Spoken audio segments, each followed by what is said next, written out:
हे whatsup guys, welcome back once again. So दोस्तों, ये कहानी है एक बाप और उसकी 17 साल की बेटी की, जिसने अपनी पूरी जिंदगी जंगलों के बीच में गुजार दी। लेकिन आखिर इसके पीछे क्या वजह है? वह कहानी शुरू होती है जॉनी, जो कि एक रिटायर मरीन है। वो अमेरिका के जंगलों में पिछले 17 सालों से रह रहा है। उसकी वाइफ की उसी समय मौत हो गई जब उसने अपनी बेटी क्लारा को जन्म दिया। जिसके बाद जॉनी ने आर्मी से रिटायरमेंट ले ली और यहाँ आकर रहने लगा। और तब से ये दोनों यहीं पर रहते आ रहे हैं। अपनी सारी चीजें करते हैं, खाते हैं, पीते हैं और सारी एक्टिविटीज भी करते हैं। और ये हर 3 महीने सिटी जाते हैं अपने जरूरत के सामानों को लेने के लिए। लेकिन वो भी किसी को शक्ल दिखाए बिना और सारी शॉपिंग क्लारा ही करती है। जॉनी बाहर ही खड़ा रहता है ताकि उसे कोई देख ना ले। वापस आने के बाद वो सारे सामानों को उन्हीं जगहों पर रख देते हैं जहाँ पर उनकी सही जगह होती है। इनके पास जरूरत के सारे सामान हैं। इन्होंने जंगल के बीच एक छोटा सा घर भी बनाया है। क्लारा अपने फ्री टाइम पे पढ़ना भी पसंद करती है और साथ में जॉनी उसे जंगल में रहने के कई सारे नियम और कानून भी बताता है, क्योंकि उसके जाने के बाद उसे यहीं रहना है। और वो सारी चीजें ऐसा इसलिए कर रहा है क्योंकि जॉनी को एक अजीब सी बीमारी है जिसका नाम है पोस्ट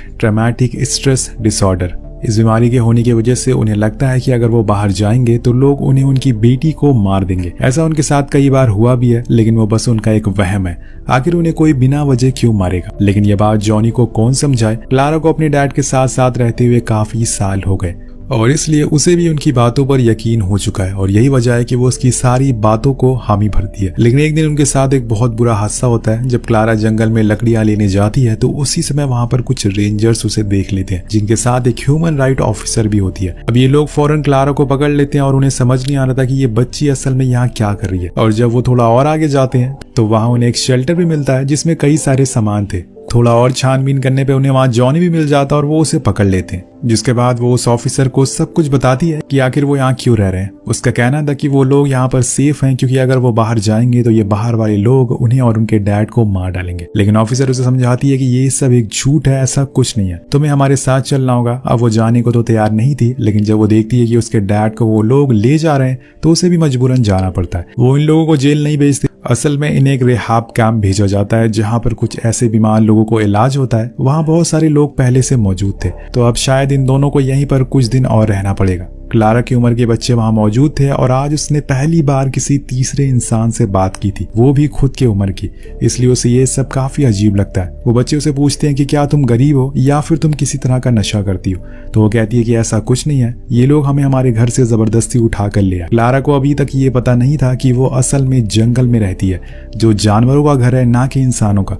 लेकिन उसे अभी ये समझ नहीं आता। जब से वहां पैदा हुई है उसके डैड ने उसे वहीं रखा है। इसके बाद वो एक दूसरे ऑफिसर के पास भेजा जाता है जहां पर उसे कई सवाल किए जाते हैं, जैसे कि क्या उसके डैड उसके साथ कुछ बुरा करते हैं या फिर किसी और तरीके का कोई गलत काम। लेकिन वो सारी चीजें इनकार करती है। वहीं दूसरी ओर जॉनी के साथ भी यही होता है। उसके कई सारे टेस्ट किए जाते हैं, लेकिन वो किसी में भी ज्यादा इंटरेस्ट नहीं दिखाता, जिसे देखते हुए एक डिसीजन लिया जाता है। क्लारा और जॉनी को एक दूसरी जगह पर शिफ्ट किया जाता है, जहाँ पर एक प्रॉपर घर होगा, एक प्रॉपर काम होगा, जिसे करने के बदले इन्हें अच्छे पैसे मिलेंगे। वहाँ असल में क्रिसमस ट्रीज की खेती हुआ करती थी और फिर उन्हें कुछ हेलीकॉप्टर से दूसरी जगहों पर भेजा जाता था। अब उन दोनों को देखने के लिए वहां पर कई बार ह्यूमन राइट ऑफिसर भी आते थे, लेकिन यहाँ एक चीज जॉनी को बहुत तंग करती थी और वो थी हेलीकॉप्टर की आवाज, जिसे सुनकर उसका सर फटता था। और साथ में वहां पर काम करने वाले इतने सारे लोग जिनसे उसे डर भी लगता था। लेकिन उसकी मजबूरी है, अब उसे ये काम तो करना ही पड़ेगा।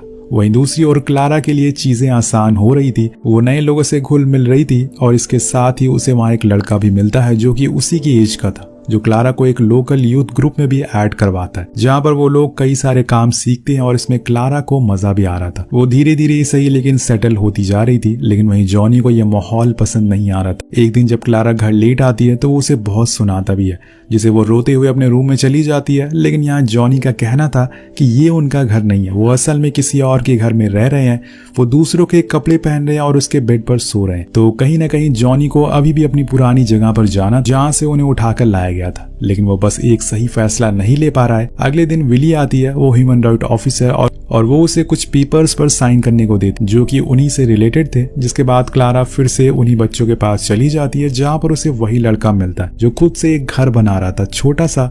अब ये देखकर क्लारा काफी हैरान हो जाती है। लेकिन अगले दिन की सुबह जब वो सोकर उठती है तभी उसके डैड आते हैं और उसे कहते हैं कि चलो, हमें यहाँ से चलना पड़ेगा। उन्होंने फैसला कर लिया था कि वो यहाँ पर नहीं रहेंगे। लेकिन क्लारा के चेहरे से साफ पता चल रहा था कि उसे ये जगह पसंद है, वो वापस नहीं जाना चाहती, पर वो कुछ कह नहीं सकती, इसलिए वो दोनों फिर से बिना किसी को बताए वहां से चुपचाप निकल जाते हैं और पहुंचते हैं अपनी उसी जगह पर जहां पर पहले सालों से रहा करते थे। लेकिन वो जगह अब रेंजर्स ने बर्बाद कर दी थी, इसलिए वहां रहने का अब कोई सवाल ही नहीं होता और इसीलिए वो पास में खड़ी ट्रेन में जाकर बैठ जाते हैं। लेकिन वो खराब थी। तभी क्लारा अपने डैड से पूछती है कि आखिर वो लोग वहां से भाग क्यों आए, इतनी अच्छी जगह तो थी वो। लेकिन वो कुछ जवाब नहीं देते और फिर जाकर एक बस स्टैंड पर रुकते हैं, जहां से वो दोनों एक बस पकड़ते हैं जो कहाँ जा रही है ये तो ना उन्हें ही पता और ना ही हमें।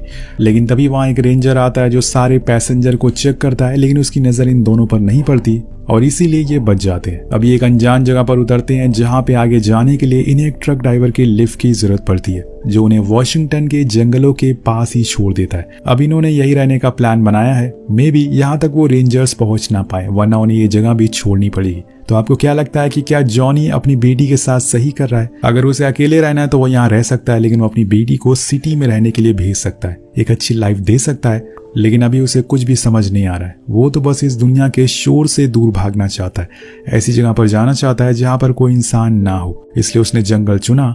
अब ये लोग धीरे धीरे जंगल के अंदर जाने लगते हैं, लेकिन यहाँ ठंड काफी ज्यादा थी, इसलिए उन्हें और कपड़े पहनने पड़ते हैं। थोड़ी ही समय के बाद अंधेरा हो जाता है तो उन्हें वहीं खुले आसमान के नीचे ही रात गुजारनी पड़ती है। लेकिन जब अगले दिन वो लोग आगे बढ़ते हैं तो उन्हें वहाँ एक पुराना अबैंडन्ड कॉटेज मिलता है, जो किसका था ये किसी को नहीं पता, लेकिन उसके अंदर कई सारे जरूरतों के सामान जरूर मौजूद थे। और सबसे बड़ी बात थी कि इन्हें एक रहने के लिए शेल्टर मिल गया था जिसके अंदर वो आराम से रह सकेंगे, लेकिन उन्हें कुछ सामान लेने के लिए सिटी जाना पड़ेगा। पर इस बारी जॉनी खुद जाएगा, ऐसा उसका कहना था। अब उस रात जब क्लारा लेटी होती है तो वो अपने डैड से अपनी मॉम के बारे में पूछती है कि आखिर वो कैसी दिखती थी, तो वो बताता है कि वो सेम तुम्हारी तरह थी, उनका नेचर भी तुम्हारी तरह था, जैसे कि तुम मेरे सारे कामों में मदद करती हो, मेरे साथ रहती हो, वो भी ऐसी करती थी। ये सब सुन के क्लारा को काफी अच्छा लगता है, लेकिन वो ऐसी लाइफ जीना नहीं चाहती, आइसोलेटेड और जंगलों के बीच। उसकी जिंदगी अभी शुरू हुई है और अभी से वो सबसे दूर भाग रही है, पर इस बारे में वो अपने डैड से कुछ कहती नहीं है क्योंकि उसे पता है कि वो बीमार है। अगले दिन जॉनी कहता है कि मैं सिटी जा रहा हूँ, कुछ ही देर में लौट आऊंगा और तुम यहाँ से कहीं मत जाना। अब इसी तरह से समय बीतने लगता है और एक दिन गुजर जाता है और जॉनी का कोई अता पता नहीं था, इसलिए क्लारा को अब घर से बाहर निकलना पड़ता है। वो काफी दूर तक जाती है जहाँ उसे जॉनी एक जगह पर गिरा हुआ मिलता है। अपने डैड की ऐसी हालत देखकर वो काफी घबरा जाती है और फौरन किसी को ढूंढने लगती है। तभी उसे वहां कुछ लोग गुजरते हुए मिलते हैं जो क्लारा की मदद करते हैं और फिर जॉनी को उठाकर एक कंटेनर के पास लेकर आते हैं, जहां पर काफी सारी वैनिटी कंटेनर रखे हुए थे जिसमें कई सारे लोग भी रहा करते थे। अब इतनी छोटी लड़की को देखकर वहां पर रहने वाली एक लेडी घबरा जाती है कि आखिर वो इन जंगलों में क्या कर रही थी, क्या उसे कोई दिक्कत तो नहीं है। लेकिन क्लारा कोई जवाब नहीं देती, जिसके बाद हम जॉनी को देखते हैं जिसके पास एक मेडिक आता है और वो बताता है कि इसे हॉस्पिटल ले जाना पड़ेगा। लेकिन क्लारा फौरन मना कर देती है, जो कि उन्हें काफी अजीब भी लगता है। लेकिन बाद में वो उसका वही इलाज करता है जिसमें उसे पता चलता है कि उसके एक पैर की टो सड़ चुकी है, जिसे ठीक होने में थोड़ा समय लगेगा, तब तक वो यहीं रह सकता है। अब बाहर निकलते समय वो लेडी फिर से क्लारा से वही सवाल करती है कि क्या तुम किसी परेशानी में हो, तो वो कहती है कि ऐसा कुछ नहीं है, हम बस खो गए इस जंगल में। उसके बाद वो अपने डैड के पास जाती है जहां वो लेडी भी थी। अब वो उसे सोने के लिए एक बेड भी देती है और सोने से पहले वो उसे कहती है कि तुम्हें अपना ख्याल रखना होगा। नेक्स्ट डे वो क्लारा को एक प्राइवेट कंटेनर के पास लेकर जाती है जहां पे कोई नहीं रहता था। उसने एक कंटेनर उसे और उसके डैड के रहने के लिए दिया था। इसके बाद वो लोग वहीं रहने लग जाते हैं। अब एक दिन क्लारा देखती है कि वहां पे लोग बीज से हनी निकालकर उसे बेचने का काम करते हैं, तो एक लेडी के पास जाती है जो उसे बीज के बारे में बहुत कुछ बताती है ताकि वो भी ये काम कर सके। धीरे धीरे अब क्लारा भी यहाँ सेटल होना सीख गई थी। उसने अब वो काम भी सीख लिया था जिसके बदले में उसे कुछ अच्छे खासे पैसे भी मिलते थे और उसी में से कुछ पैसों को देकर वो एक कंटेनर को रेंट पर ले लेती है। वहीं दूसरी ओर अब जॉनी भी ठीक हो चुका था, उसके पैर की चोट अब काफी बेहतर हो गई थी। अब क्लारा अपने डैड का काफी अच्छे से ख्याल रख रही थी, जिस वजह से वहाँ के लोग उसे काफी इज्जत भी देते हैं और उसके साथ काफी टाइम स्पेंड भी करते हैं। एक दिन शाम में क्लारा जॉनी को बताती है कि मैंने इस जगह को रेंट कर लिया, अब हम यहीं पर रहेंगे।